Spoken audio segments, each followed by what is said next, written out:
Hey guys, I want to address my negative comments from this YouTube channel, so I'm gonna go through pretty much the stereotypical kind of negative comment that I'll receive. And the problem is that I did have a tough past, so I've talked a lot about that. And then people will say that I'm clinging to the past, or I'm looking for someone to blame, or an excuse, or something like that, and it's convenient. The problem is that I kind of have to talk about the past to prove that that's not correct, but in talking about the past, it kind of proves their point at the same time. But how am I going to debunk or confirm that the past is the problem without talking about the past? That doesn't make too much sense. Those of you who have seen back there, that used to be a little bit of a mess, but I've kind of cleaned it out. And some of the stuff that lied there was something like this. A clear proof of my, well, mental illness, should we say, or some of the stuff that makes me disabled. Yeah, this is nasty, which is why I didn't put it in the kitchen, but I put it out where it could actually aerate and dry out and not have any more stuff grow on it. And how long has that been there? Like, if you go back many months, you will probably see that something like this has been in the background. And this bag as well, which of course contains a few of these things.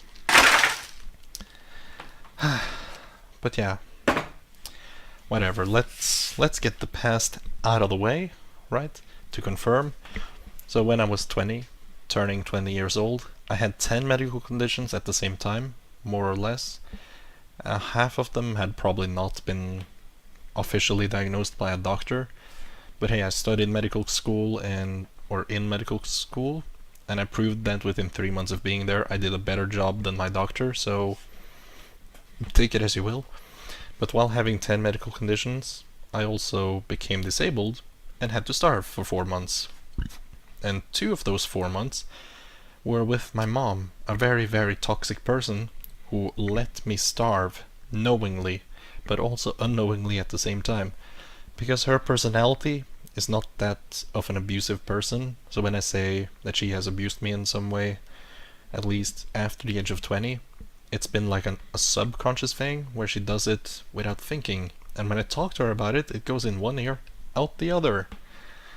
I mean, I told her I couldn't eat, I couldn't afford to do it, and with the muscle atrophy I suffered from, where I'd lost over half of my muscles from what I could gather, I was not strong enough to get food on my own, and she would not help me, either with financials or with transport.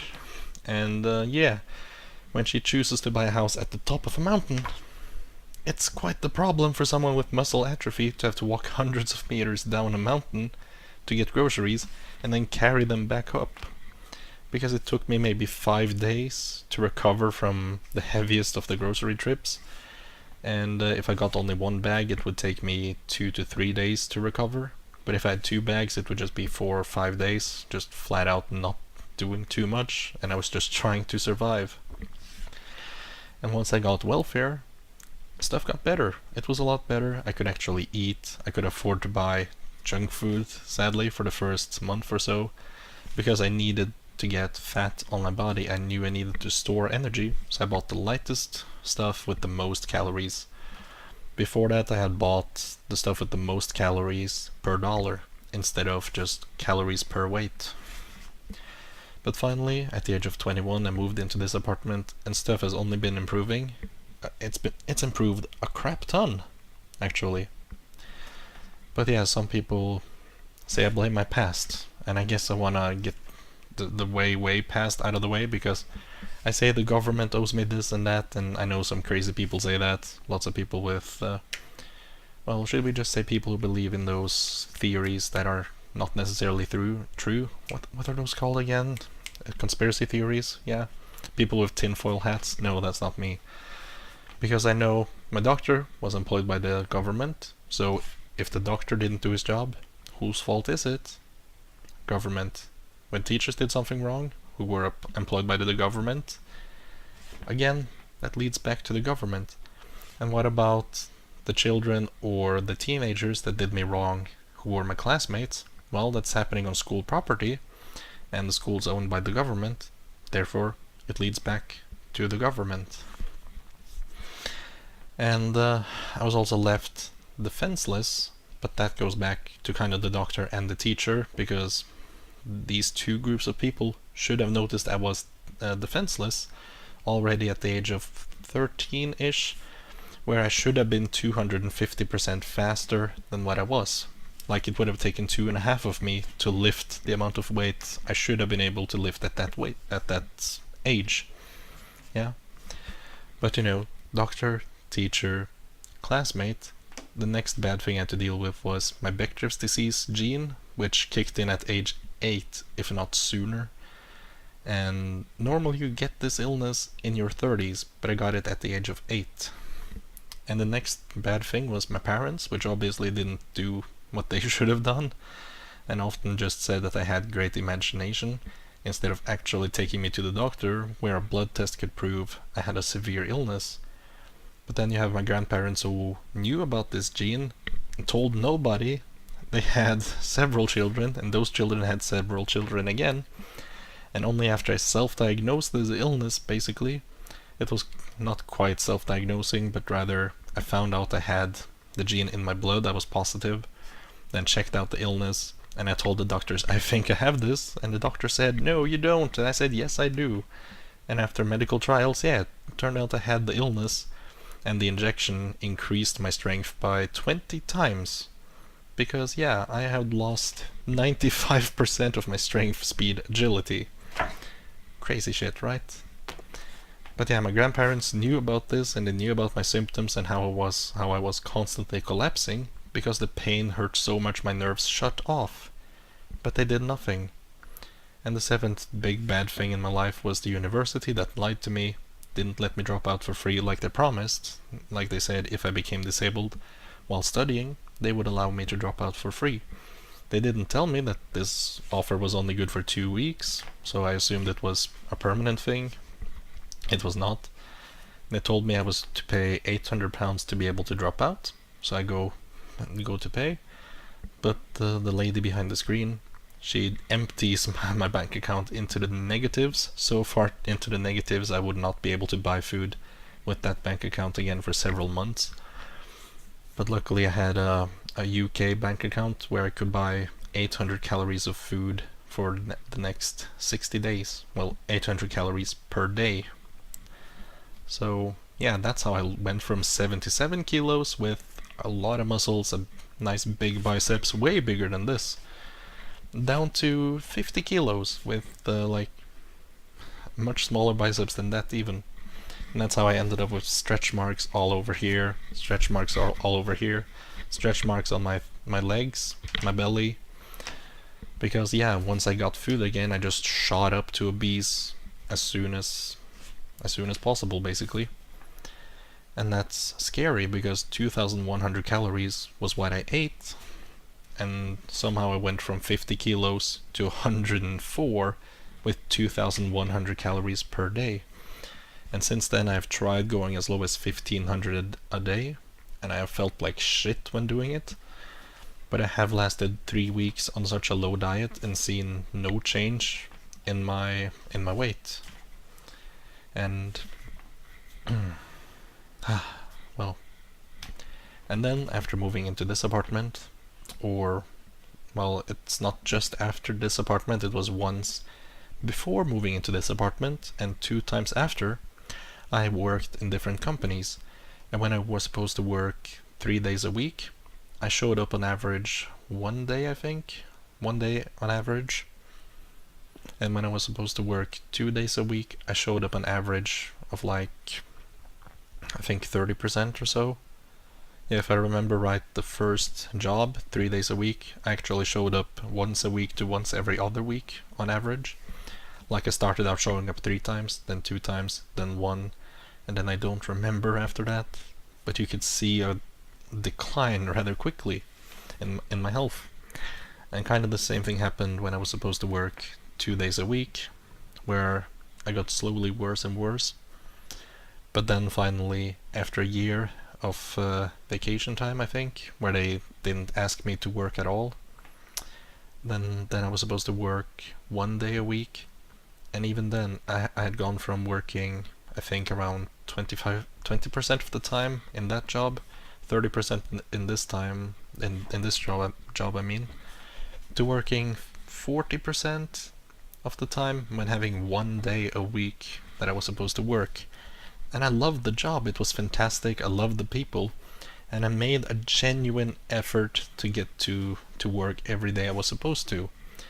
And I even asked them, hey, is it okay if I show up any day of the week? I'll just try from Monday. If I can't, I'll try Tuesday. If I can't, I'll try Wednesday. And they said that was okay. That as long as I showed up, it was beneficial and that was good. But the thing is, once I showed up on Friday, because the 4 days before that I was stuck with seizures. And then one week I also remember I was gone all 5 days and didn't come back until Tuesday. So if anything, I've proven that when I try, it doesn't work. And it sucks. And I've also tried working out in the gym on my own twice, and I've also worked out with other people indoors and outdoors once, and I also biked once. The only time I saw a weight change was actually with the biking, where I lost 10 kilos in the first month. But all these four things have one thing in common, and it's that my fatigue gets worse rapidly. Like, it feels like the first job with 3 days a week, where it's 3 days, 2 days, 1 day, and then I'm gone. So it feels like I only have energy for like 3 weeks of working in me. I'm not sure if that's 100% accurate, but it's happened every time that I worked out. And with the biking, I got especially sick. It was terrible. I spent half my day in that hospital bed, lying there resting, and on top of that, I still received seizures. And right now, after I've had another year break from working, it's actually been a lot better. It's become so much better. Like, very slowly my seizures have backed off, and now I don't even know whether or not I suffer from them anymore, but I feel like if I do exert myself, they're gonna come back just like before. And they did start in high school, pretty much a year after I started getting fatigued and had a loss of energy. And I still kind of feel like I have a loss of energy at times. It kind of comes and goes, but especially in the morning for the first 4 hours I'm awake, then I'll feel kind of exhausted and tired. But it gets a lot better, and I need very, very little bed rest now, so that's great. But I can also say I tried going to an amusement park, and later the same week have a family gathering, or I went to a family gathering with 5 people perhaps, and I got completely knocked out a few days later. Like, it feels like I have some kind of fuse that when I do social things and when I'm physically active, it hits me a few days later, like some delayed reaction or fuse. So I was bedridden when my mom called me, and I was like, yeah, I am tired, I'm exhausted from the amusement park ride, and she was like, but that's a week ago. And I'm like, yeah, it takes a while to affect me. But that's the past. It's been freaking 13 minutes trying to debunk the common negativity I get, but there you go, that's the rough evidence that I can provide for the bad stuff I've been through, with the 7 main bad things that's happened to me, and how 3 of them are related directly to the government, so it seems sort of fair that they should pay a certain amount of compensation, but whatever, that's the life. I was really upset when they declined that, especially because it was for a bullshit reason that, oh, you didn't report it to the police within 3 years of it starting, meaning I should have reported it to the police when I was 13, at which point I hadn't learned my rights yet, because nobody taught me my rights. I also had Asperger's syndrome growing up, which got diagnosed a month before I went to England, and because of that I was very trusting of my teachers, my doctors, everybody, parents, anyone. I didn't know any better. Like, mentally I was supposed to just follow. I was not a leader, I was just a follower. And like, if these people have that job, that automatically means they can do it.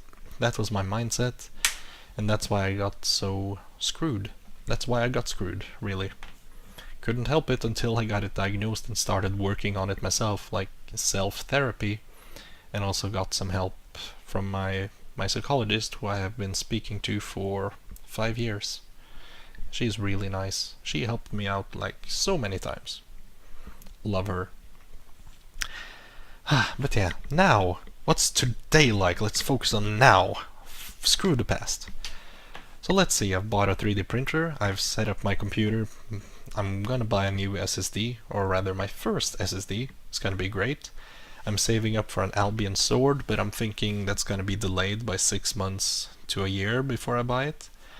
And that's because I have other plans. Like, I want the SSD, but I've also found this super nice cat that was abandoned. My sister is currently, well, what's it called? Like, she's kind of the guardian for the cat until it finds a forever home, and I wanna be that guy. I'm gonna be that guy. I'm gonna be better. So I'm working to get rid of this. And even though I've tried to get rid of this stuff in the past and gotten sick after working on it only 5 minutes a day for 3 days, I'm gonna try again. I'm gonna really try. I'm gonna focus on the cat. That the cat deserves somebody better than me, so I gotta be better than me. And I'm really, really badly gonna try. And I guess the first step is to put it in the storage room where the cat's not gonna go, and just try to work on it. Just try a few minutes, maybe every third day. Just do a little bit of work. And if this nasty stuff can't be cleaned, throw it out, buy new, start over again. Like, I don't even want to touch that, but that's the reality of my mental illness sitting there right in front of me and trying to deal with it. I suppose I should also mention one last negative thing, and it's that when I tear up cardboard from food that I eat so it can fit into that very tiny trash chute, after like 10 minutes I'm out. Like, I remember when I tried to do as much as I possibly could, and it took like 10 minutes for me to just lose the feelings of my arms and falling on my back and lying there for 3 hours resting until I could move again. And I don't know why this is, but people are saying it could be fatigue or it could be a paralyzing form of epilepsy. But I simply don't know. I don't know what's causing it. I've been investigating it for a long time, and it sucks. But hey, I'm down to 7 medical conditions instead of 10, and I also have a great sense of humor. But yeah, let's see. Also, I'm playing a lot of games. I'm talking to my friends. I'm part of a new Discord, which I'm looking at over there, and we discuss a lot of crazy stuff, like transgender people, politics, racism, sexism, whatever, and especially technology. We talk about so much technological advancements, and I love it. And there was another great thing I forgot. Yes, I'm one of the leaders in a small group here in Norway that helps people with mental illness. So I'm doing volunteer work, and it's not on a schedule, which is why I'm completely okay with it, actually. Like, I'm very lucky that I'm just the cashier, or however you translate that. Like, I'm supposed to overlook the funding, and it's a super easy job because the leader likes to keep a tab on that, so I'm just backup. I'm just a financial advisor, essentially. And it's great. Like, the number one thing is to spread the message that, hey, mental health is a thing, anyone could be affected, and you should just have lower stigma.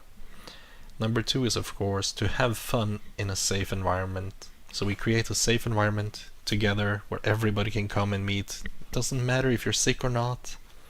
It's free pizza, free bowling, free painting lessons, free whatever. Almost. I mean, it's $7 a year to be a member, but after that everything is free pretty much. I mean, a round of bowling, that's like $20. So if you pay $7 and join us for bowling, then you've saved a lot of money already. And it's all paid for by the government and private companies that think we do a good job and they want to sponsor us. And I really like it. I like knowing that I'm making a difference. I mean, that's why I wanted to be an ambulance driver in the first place. I didn't do it for the money. I didn't know how much they earned until I was halfway through studying, and then my teacher said, oh yeah, the minimum wage is $45,000. Well, back then it was like $80,000, but yeah. I was just, what? What? That much money? Whoa, holy crap. Like, I was only doing it because I wanted to help people and I wanted to save lives that were precious to other people. And I was really lucky that in the 3 weeks where I trialed as an ambulance driver, I actually saved a life. Like, my hands, my legs, my body saved a life. Like, I didn't know what to do. Like, shit, the person fainted, and my partner's like, you do this, you know how to do it, do it. Like, he just gave me the name of what I was supposed to do, and I just went, yes, okay. And I kept doing it until he said I could stop. And like, my body wanted to give in, but I kept pushing, saying, no, this life is more precious than my temporary comfort. This life needs saving. And I felt so amazing. Like, the amount of endorphins and adrenaline I had was ridiculous. And I was so happy for the next week. Just every day I was smiling, just, oh, that felt great. But also I wanna say that after 3 weeks of doing that, like halfway through the third week, I could feel that my body was shutting down all over. Just it couldn't really take it. And if I was gonna be there for a fourth week, I think I would not have made it. That's what I said back then, that I would not have been able to go to work on Monday on the fourth week. And that's kind of interesting because I was 18 or 19 then, and then I became disabled at age 20, and when the work started I was 21-ish, yeah. So it kinda lines up. But yeah, what else do I have that I'm excited about nowadays? I don't know. I love my friends, love my air conditioner, love my microwave, my kitchen. I love my pizza diet, even though it should be unhealthy. I've had 3 different blood tests, and I have the papers down there. And apparently, everything's good. Bad cholesterol is as low as it can be. Good cholesterol is in the middle. Vitamins B and something else. B and something else. A phosphate. Vitamin B and D. Yeah. The phosphate is apparently a B vitamin, so my D and B levels are really good. They used to be too low, but now they're good. And I don't know how I have full, perfect health according to the blood tests. But as soon as you put me to work or to work out, I'll just be out. I'll be knocked out after 3 weeks or so. Yeah, it kinda sucks, but hey, at least I have good health. And at least I'm trying to help other people. And luckily I'm only on like eye drops for medications and 1 injection. Then there are these eye drops. So I'm pretty lucky where that's all I need. An injection to combat the Bechdrev's disease, and yeah. So I would say my life's pretty good, and I can't wait to adopt that kitty if I can clean up this stupid mess. And I'm gonna try to be positive about it. Like, this is for the kitty, this gets me closer to the cat. If I do this, then I can get the cat 1 day sooner. And perhaps having a better positive outlook, then maybe, just maybe, I can start being positive and not have like negative feelings associated with dishes. Like, why are dishes difficult? Like, come on. It's like when you were little and you played with your toys. You just clean it once you've used it. Okay, just do that. Just clean it immediately. Do it. Just do it. Don't say it's difficult. Just do it. Just do it. Who cares if you have a seizure? Just do it. Yeah. I'm gonna try. I'm gonna try my best. I'm gonna try my best, guys. And hopefully I can get an Albion sword next year. After I have paid for the SSD for my PC and set up the cat with some really nice toys, and maybe a cat tree could be right there, or perhaps in that corner, I don't care. But yeah, I want that cat to have everything it needs. Hunt, catch, kill, eat, right? That's the most important thing. 3 playtimes a day, 3 meals a day, always to the same time, roughly, and lots of petting. And of course I'm gonna make a kitty ladder that goes out the window, so you can just walk down the plank to the floor and walk up again. I think I'm gonna need to make some kind of bell or something that the cat can like claw at to make me realize, oh shit, the cat wants in. Yeah, I think I'm gonna do that. I'm gonna enjoy doing that. I like working with my hands, and I like working with wood. So that's gonna be interesting to make a kitty ladder and maybe lacquer it or paint it or something, so it gets waterproof and doesn't rot. Yeah, I'm looking forward to the future because life is looking awesome, and it sucks if I'm gonna end up on unemployment welfare and never actually get employed in a real job, but hey, that's fine. I worked really hard for the first 21 years of my life, trying to become something and then trying not to die, so I don't feel bad if I have to lie back and accept welfare. Then okay, it's my only option in life. Like, can't be mad. It's getting money for doing what I've always loved. Playing video games, spending time with friends. Like, I could have it a lot worse. That's for sure. So I'm gonna be happy about the future. Whether I become able again and I'm able to work, then I'll be happy just working in a pet store or a grocery store. I've always been happy with that. Just as long as I get minimum wage, I'm okay. My hobbies are really cheap. I mean, how do you think I saved up for a 3D printer? The thing was $4,000. I've only been on welfare for 3.5 years. So if I ended up with enough to spend $4,000 on one thing and also give $1,500 to charity, obviously I'm doing really well. So yeah, I really hope those children enjoyed that charity because that was important to me. And also, I can't afford my sword because I gave away the money that could have afforded the sword. Dang it. Why do I have to be such a good guy? Why? Why do I have to care about other people? I should obviously be selfish. Nah. So thanks for watching. Hope you enjoyed. I'll see you next time, and maybe I'll make a positive video. A cat video.